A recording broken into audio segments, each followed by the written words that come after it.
The word brand, अगर आप एक फाउंडर हैं या आप एक कंपनी बनाना चाहते हैं, बना रहे हैं, उस प्रोसेस में हैं, या आपका अपना एक बिजनेस है, और even for working professionals these days we hear a lot of this word called brand.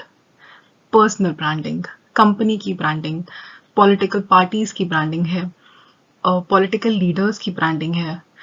But फिर भी आई फील दैट जो अंडरस्टैंडिंग है इस वर्ड की ब्रांड एग्जैक्टली होता क्या है, दस since this is a complex concept, एक बहुत स्कोप है इस चीज की अंडरस्टैंडिंग लेने का, specially for founders who are in the initial stage और who are in the stage of scaling their companies, that what exactly is this word and how can this understanding help their companies.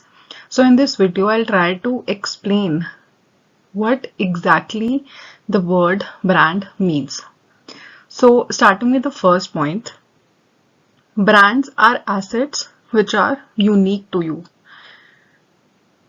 आपकी company है, उसका एक लोगो है, लोगो के colours हैं, आपका कोई टैगलाइन है, आपकी जो आप एड्स करते हैं उसका एक म्यूजिक है, या आपके कुछ ब्रांड कलर्स हैं. Those assets are unique to you and they are a part of your brand. They create your brand. Apple का अगर हम एग्जाम्पल लें, अगर मैं नीचे कहीं एप्पल ना भी लिखूं, सिर्फ अगर मुझे एक सेब दिखे, अ बिटन एप्पल, मैं पहचान जाती हूँ कि ये एप्पल है. Similarly not just for companies, लोगों की भी अगर मैं बात करूं, मुझे एक अगर सिलुएट दिखे, एक बॉल्ड एजिंग आदमी का with a stick in hand and a dhoti, outline भी दिखे, तो मैं वो देख के पहचान जाऊंगी कि ये गांधी जी हैं. So that logo or that outline or that branding, that is unique to Gandhi ji. So that is his brand.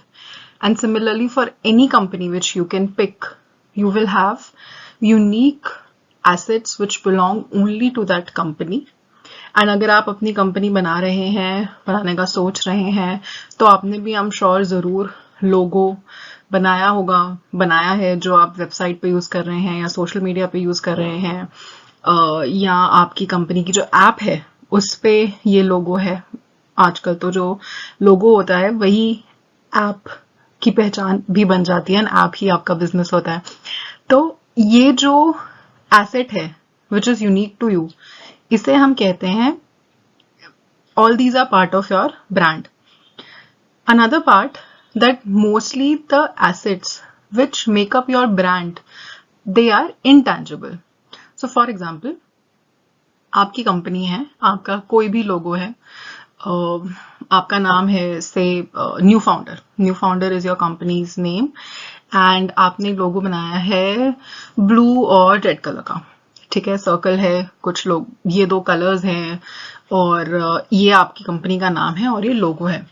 तो अब आप अपने लोगो को या इन कलर्स को आप टच तो नहीं कर सकते, राइट? ये एक इनटैंजिबल एसेट है. लेकिन अगर अब मैं इसी इनटैंजिबल एसेट को आपकी कंपनी के टैंजिबल एसेट पे रख दूं, फॉर एग्जांपल आपका कोई वेयर हाउस है, वेयर हाउस की एक वॉल के बाहर ही मैंने आपकी कंपनी का लोगो लगा दिया, तो अब वो आपकी कंपनी की पहचान है कि ये वेयर हाउस बिलोंग करता है न्यू फाउंडर्स एनएफ कंपनी को. तो the thing which I wanted to explain was that mostly the components, the assets which make up your brand, logo, tagline, jingle, music, colors, the way you write your logo name, company name, they are intangible and they make your company unique to the outside world. They are the identifier of your company, of your organization, of your brand, whether you are a non-for-profit or a for-profit organization or a political party. Political parties के भी चुनाव चिन्ह होते हैं, वो उनकी branding होती है. या for that matter soccer clubs, हम कोई भी, मैं अगर एक जो लोग फुटबॉल देखते हैं, जो शौकीन हैं, अगर मैं सिर्फ एक आउटलाइन भी बना दूं उनके फेवरेट फुटबॉल क्लब का जो भी लोगो है, बिना कुछ नाम लिखे, और लोग पहचान जाएंगे कि ये कौन सा फुटबॉल क्लब है. So that means tying all these three concepts together, that logo is unique to, in our example, that football club. That's an intangible asset, we can't touch it, and that's the identifier of that club, of that company, of that political party, of that individual, of that social media page, so on and so forth. Now bringing a concept which is linked to why people emphasize on brand building. Brand तो अच्छा होना चाहिए, brand positive होना चाहिए, सब इसकी बात करते हैं, पर क्यों होना चाहिए? आपका जो ये ब्रांड होता है, यही डिसाइड करता है your price premium versus your competitors, versus other companies और other organisations in the field in which you are doing your business. So for example, smartphone के एग्जाम्पल से ही हम लेते हैं. आई थिंक जिसने भी थोड़ा, जिसको स्मार्टफोन, आईटी, हार्डवेयर, इलेक्ट्रॉनिक्स की नॉलेज होगी, तो जो कंपोनेंट्स होते हैं जिससे एक स्मार्टफोन बनता है, राइट, मोर और लेस वो एप्पल बनाए, कोई छोटा ब्रांड बनाए, वही चीजें होती हैं. और अगर हम उस फोन बनाने की, सिर्फ मैं एक हार्डवेयर यूनिट की बात करूं, उसको बनाने का क्या प्राइस होता है, वो उसमें एक एप्पल का फोन जो हमारे यहाँ पे 80,000, 90,000, लाख एंड सो फोर्थ का आएगा, iPhone 15, it's more expensive of course. तो और वही अगर मैं फोन 10,000, 15,000 के भी मिलते हैं, तो वो जो जिसे हम कहते हैं हार्डवेयर कॉस्ट, बनाने का कॉस्ट, उसमें कोई बहुत इतना अंतर नहीं है जितना उनका मार्केट सेलिंग प्राइस में है. तो ये जो प्रीमियम है, ये क्यों है? ये एप्पल के ब्रांड की वजह से है. एप्पल के ब्रांड की वजह से मुझे पता है कि when I carry that Apple का फोन, सबको दिख रहा है कि अच्छा एप्पल का फोन है, एक एस्पिरेशन है, ये अफोर्ड कर सकते हैं एप्पल का फोन. और मेरे अंदर भी एक चीज है कि हाँ, मैं एप्पल का फोन मैंने अफोर्ड कर लिया, मैंने बाय कर लिया.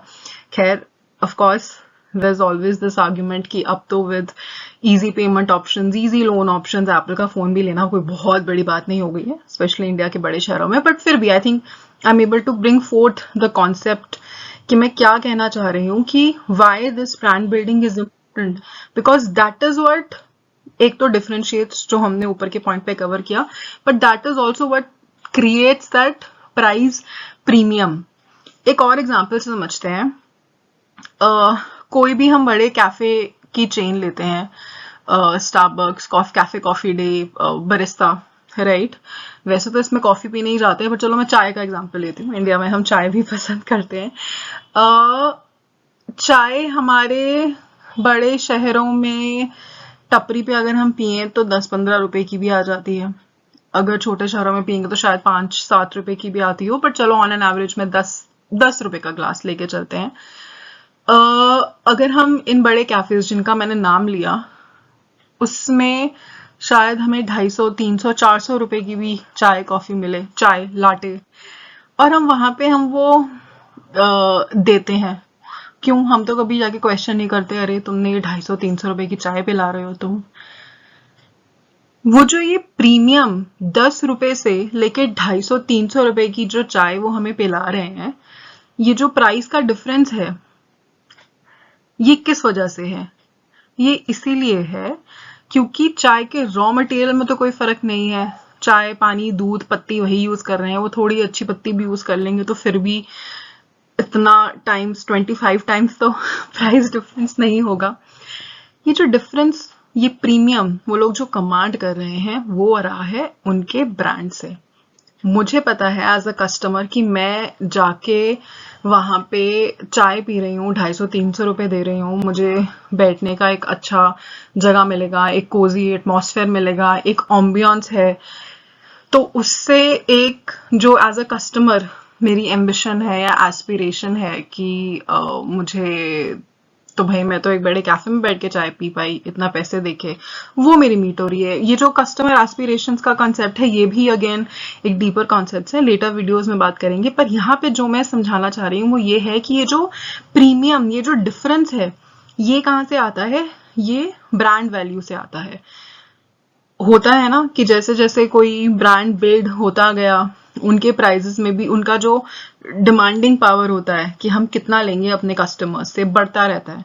आपने कॉमन अपने लोकल में भी देखा होगा, कोई टेलर है, कोई पेंटर है, उनका अगर काम कंसिस्टेंटली ओवर द इयर्स अच्छा रहा, एक पॉजिटिव फीडबैक है, तो there their commanding power to charge a premium versus others in the same business, it increases.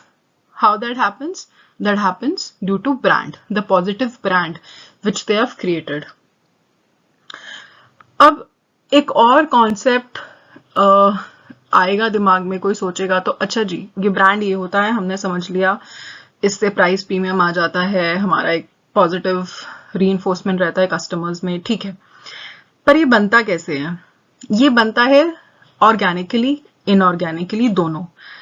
जब मैंने बोला ऑर्गेनिकली वो है कि अपने आप, बिना आपके एफर्ट लिए या टाइम खर्च किए या पैसा खर्च किए, वो बन गया।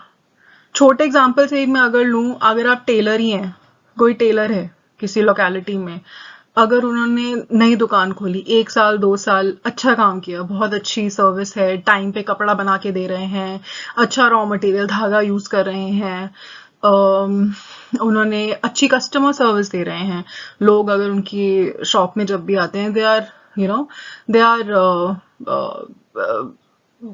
Polite to them, they are cordial to them, then over a period उनका एक ब्रांड इमेज बन जाएगा कि जी ये तो अच्छा टेलर है। तो ये हो गया ऑर्गेनिक, उन्होंने अच्छा काम किया एंड एज अ रिजल्ट उनका ब्रांड अपने आप बन गया, ये हो गया ऑर्गेनिक ब्रांड बिल्डिंग।